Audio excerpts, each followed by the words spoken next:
ไปดีพ่อแม่พี่น้องป้องปายเบิดสุคนเนาะ FC ทางช่องบ่ภูมิ Official เนาะพี่น้องเนาะสำหรับมื้อนี้เนาะบ่ภูมิก็สิมาตามแนวทางให้พี่น้องเนาะสำหรับหวยลาวเอ็กต้าเนาะพี่น้องเนาะของงวดวันที่10เนาะพี่น้องเนาะสำหรับงวดวันที่10เนาะลาวเอ็กต้าเนาะพี่น้องเนาะ ก็มาตามนำกันเนาะพี่น้องเนาะสำหรับลาวเอ็กต้างวดวันที่10เนาะผลมันออกพี่น้อง836ข้างล่าง73พี่น้องเข้าแต่ตัวเด่นเนาะแต่ว่าบ่ภูมิจอบ่เข้าพี่น้องนี่เข้าแต่ตัวเด่นเด้อพี่น้องเด้อนี่6นี่เนาะนี่แต่ว่าบ่ภูมิจอบ่เข้าเนาะ67 68 69เนาะพี่น้องเข้าแต่ตัวเด่นเนาะพี่น้องเนาะสำหรับชุดวินก็ถือว่าหลุดเนาะพี่น้องเนาะนี่38ชุดวินก็บ่มาเนาะพี่น้องเนาะสำหรับแนวทางลาวเอ็กต้าเนาะพี่น้องเนาะก็ไปกันต่อเนาะพี่น้องเนาะของงวดวันที่11เด้อบัดนี้พี่น้องสำหรับลาวเอ็กต้าเนาะไปกันต่องวดวันที่11พี่น้องบัดนี้ตัวเลขก็เป็นเพียงแนวทางเด้อพี่น้องเด้อบ่ภูมิก็ให้เป็นเพียงแนวทางเนาะพี่น้องเนาะมีเข้าหรือมีหลุดสำหรับมื้อนี้ก็เข้าอยู่แต่ว่าเข้าตัวเด่นเนาะพี่น้องเข้าที่ตัวเด่นเนาะแต่ว่าเจาะบ่เข้าเนาะพี่น้องเนาะสำหรับงวดวันที่11เนาะ11มีนาคมเด้อพี่น้องเด้อ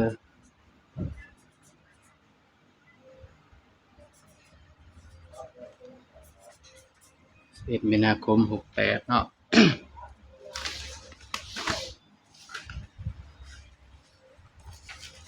ภูมิหาก็เลิกงานมาเนาะยังบ่ได้กินข้าวใช่พี่น้องเอ้ยอาบน้ำซักผ้าหาก็แล้วเนาะพี่น้องอาบน้ำหาก็แล้วพี่น้องเอาให้รถทันบ่ภูมิไปใส่ห้องก็โหกพี่น้องเอ้ยบ่มีเวลาเก็บเมียนเลยหกขนาดพี่น้อง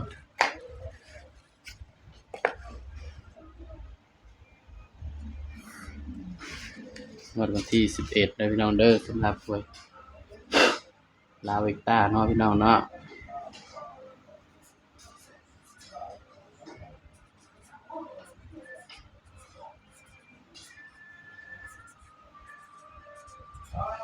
หวยลาวเอ็กต้างวดวันที่11เนาะพี่น้อง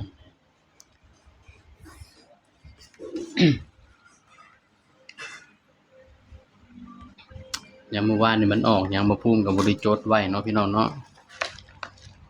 เพราะว่าบ่ได้ถือสมุดน้อยไป8ได้6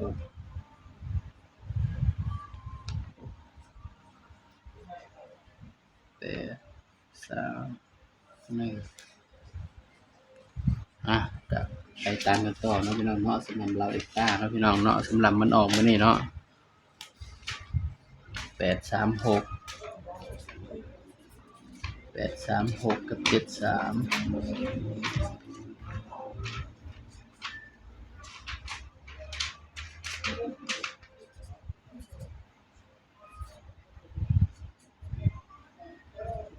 เนาะก็ไปกันต่อเนาะพี่น้องเนาะสำหรับเราเอ็กต้าผู้อื่นเด้อพี่น้องเด้อสำหรับตัวเด่นเนาะพี่น้องเนาะบนล่างคือเก่าเด้อพี่น้องสำหรับเด่นเนาะพี่น้องเนาะภูมิก็ให้เด่นมาที่ให้เด่น9กับ0เด้อพี่น้องเด้อสำหรับเราเอ็กต้าผู้อื่นเนาะพี่น้องเนาะให้เด่น9กับ0พี่น้องย้ำว่าตัวเลขก็เป็นเพียงแนวทางเนาะพี่น้องเด้อให้เด่น9กับ0เนาะพี่น้องเนาะ ตัวเลขก็เป็นเพียงแนวทางพี่น้องภูมิให้ก็เป็นที่เพียงแนวทางเท่านั้นเนาะพี่น้องเนาะเนี่ยใครมักก็ตามเนาะใครบ่มักก็เลื่อนผ่านเนาะพี่น้องเนาะภูมิก็ให้เพื่อเป็นแนวทางเท่านั้นเนาะพี่น้องเนาะสำหรับสุดตัวเด่นเนาะเด่น9กับ0เด้อพี่น้องเด้อนี่บัดนี้ก็มาจับคู่เนาะบ่ภูมิเนาะส่วนจับคู่บ่ภูมิก็ให้บ่หลายดอกเนาะพี่น้องบ่ภูมิสิลองให้แบบว่า6คู่เบิ่งเนาะพี่น้องเนาะสำหรับสุดตัวเด่นเนาะพี่น้อง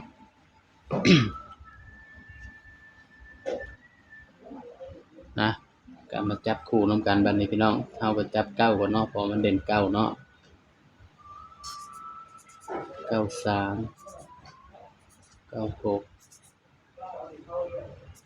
98ลืม97บ่พี่น้อง93 96 98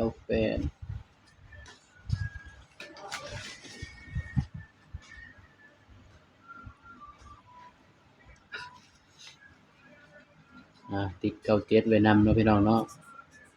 97 ศูนย์บัดนี้พี่น้อง03 06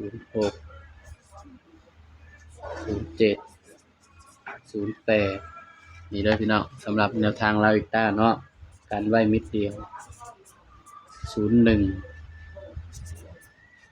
01 กับ91เนาะชุดกันเนาะพี่น้องเนาะนี่สำหรับเด่นบ่ปุ้มให้เด่นไปที่9เด้อพี่น้องให้เด่น9เนาะพี่น้องเนาะนี่สำหรับชุดตัวเด่นเนาะบัดนี้มาเบิ่งชุดวินบัดนี้พี่น้อง สำหรับชุดวินเนาะบ่ปุ้มก็สิให้2สูตรแล้วพี่น้องเด่นแล้วก็วินเนาะชุดวิน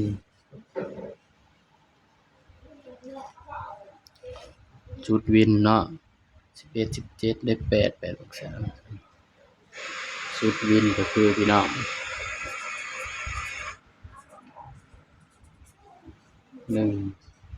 4 5 6นี่คือชุดวินเด้อพี่น้องเด้อสำหรับลาวเอกตาเนาะนี่คือชุดวินพี่น้อง บัดนี้ก็มาจัดออกเนาะสำหรับชุดวินเนาะพี่น้อง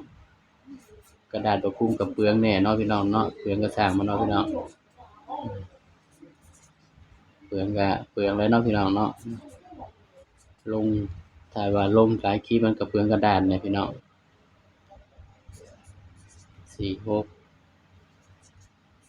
56นี่คือชุดวินเด้อพี่น้องเด้อนี่สำหรับเราอีกตาผู้อื่นเนาะพี่น้องเนาะตัวเลขก็เป็นเพียงแนวทางเนาะพี่น้องเนาะใครมักก็ตามเนาะพี่น้องเนาะเพราะว่าบ่ปุ้มก็ให้เพื่อเป็นแนวทางเท่านั้นเนาะพี่น้องเนาะนี่ตัวเลขมีเข้าแล้วก็มีหลุดเนาะพี่น้องเนาะ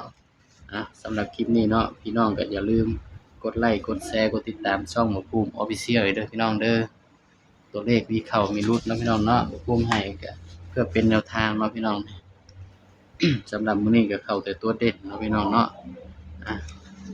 ตัวเลขมีเข้าแล้วก็มีหลุดเนาะพี่น้องเนาะมาเบิ่งชุด3ตัวเนาะบัดนี้ชุด3ตัวบ่ปุ้มให้มิดเดียวเด้อพี่น้องนี่เนาะนี่บ่ปุ้มมัก169นี่เนาะ196นี่เด้อพี่น้อง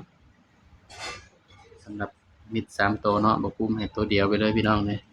ย้ำว่าตัวเลขก็เป็นเพียงแนวทางเด้อพี่น้องเด้อนี่ไผมักก็ตามเนาะไผบ่มักก็เลื่อนผ่านเนาะพี่น้องเนาะบ่ปุ้มก็ให้เพื่อเป็นแนวทางเท่านั้นเนาะพี่น้องสำหรับคลิปนี้เนาะบ่ปุ้มก็ฝากพี่น้องกดไลค์กดแชร์กดติดตามช่องบ่ปุ้ม Official เด้อพี่น้องเด้อสำหรับคลิปนี้เนาะบ่ปุ้มก็ฝากไว้เพียงเท่านี้เนาะพี่น้องเนาะแล้วจะมาพบกันคลิปหน้าเนาะพี่น้องเนาะสบายดีครับ